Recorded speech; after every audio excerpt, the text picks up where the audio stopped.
Hai Sobat Cilik, dengan Bu Tata, sahabat yang menemani kamu sebelum tidur.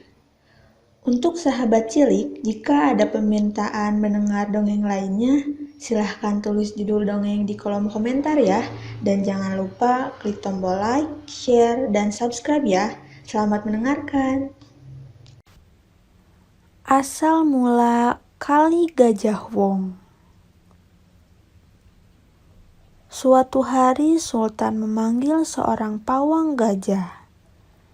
Ia menyuruh pawang tersebut untuk memandikan gajah kerajaan di suatu sungai. Sungai itu sangat jernih airnya. Namun, setibanya di sungai, air yang mengalir itu sedang surut. Air itu tidak bisa digunakan untuk memandikan gajah. Namun, sang pawang tetap mencoba untuk memandikan gajah. Setelah sekian lama, sang pawang tidak berhasil. Sang pawang pun panik. Sang pawang tidak berani pulang karena takut akan mendapat marah sang sultan. Ia mencoba untuk memandikan lagi gajah di sungai tersebut. Namun, airnya hanya bisa memandikan kaki gajah. Lambat laun, aliran di sungai tersebut semakin kecil. Sang pawang semakin gelisah.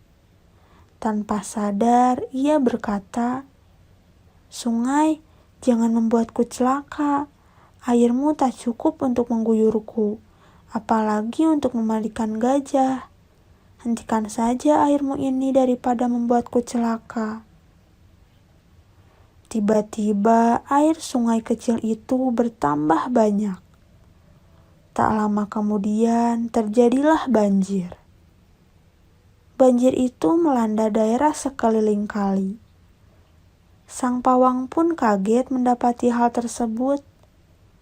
Air kali itu pun menghanyutkan sang pawang dan gajahnya. Mendengar berita tentang banjir itu, sang sultan terkejut. Untuk mengenang jasa sang pawang, sultan menamai sungai tersebut Kali Gajah Wong.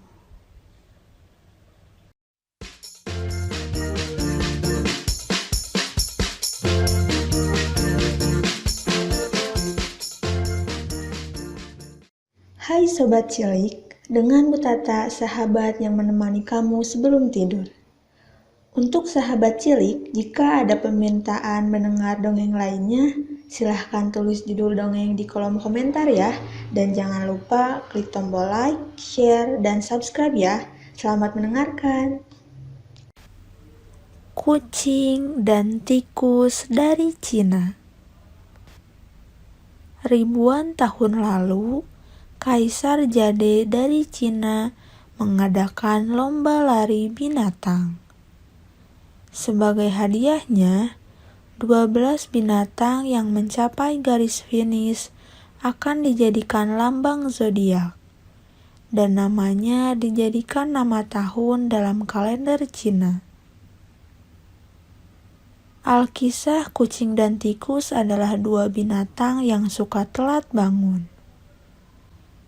Malam hari, sebelum lomba, mereka meminta lembu membangunkan mereka pagi-pagi agar tidak telat ikut lomba. Keesokan paginya, lembu mencoba membangunkan kucing dan tikus, tapi tidak berhasil. Kucing dan tikus tetap tertidur pulas. Sementara itu, lomba hampir dimulai.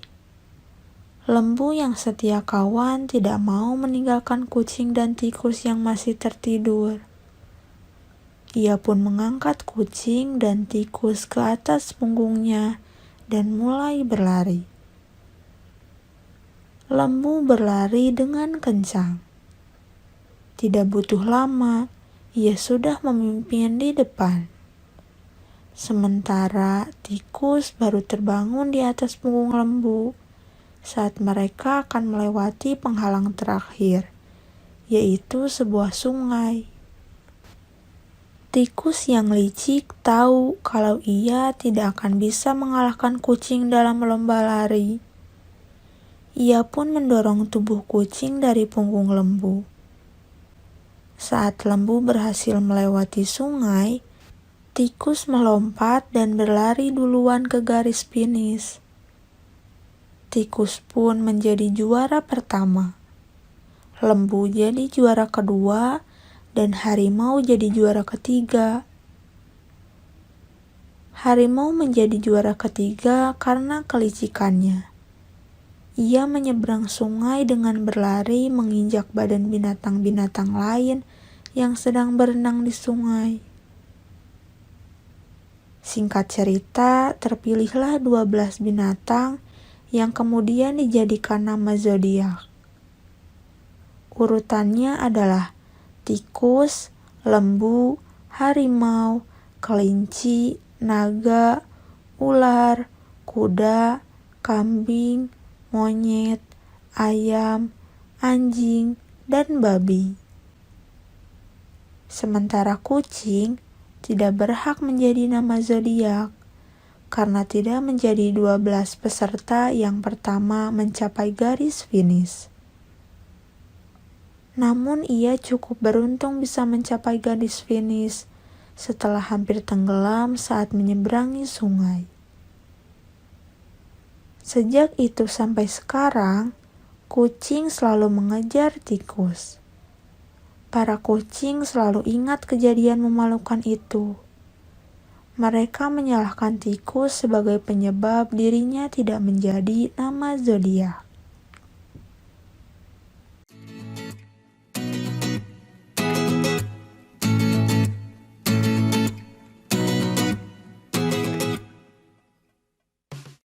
Hai Sobat Cilik, dengan Bu Tata, sahabat yang menemani kamu sebelum tidur.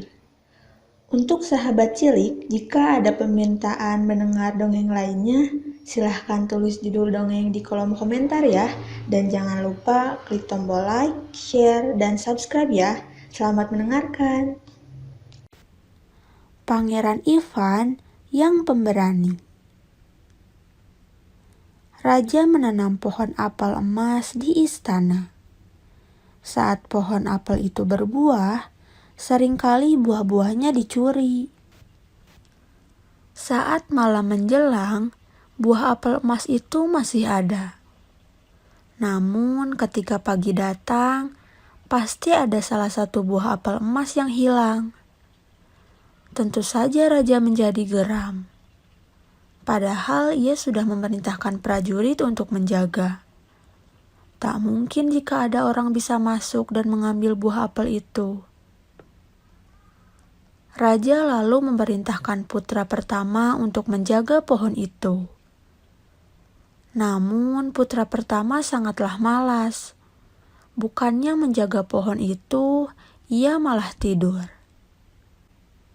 Pagi harinya raja menemui putra pertamanya. "Apakah kau sudah tahu siapa yang mencuri buah apel kita?" tanya raja. "Aku tak melihatnya, ayah. Sepertinya pencurinya memang tak terlihat," jawab putra pertama dengan asal. Malam berikutnya, raja menyuruh putra keduanya untuk menjaga pohon itu. Namun, sama seperti putra pertama, bukannya menjaga pohon apel emas, putra kedua malah tidur dengan nyenyak. Raja semakin bingung. Dia memanggil putra ketiga, yaitu Pangeran Ivan. Ia memintanya untuk menjaga pohon itu. "Baiklah ayah, hamba akan menjaganya malam ini," ucap Pangeran Ivan. "Semoga kau bisa menangkap pencuri apel emas itu," ujar raja. Malam itu, Pangeran Ivan menjaga pohon apel emas.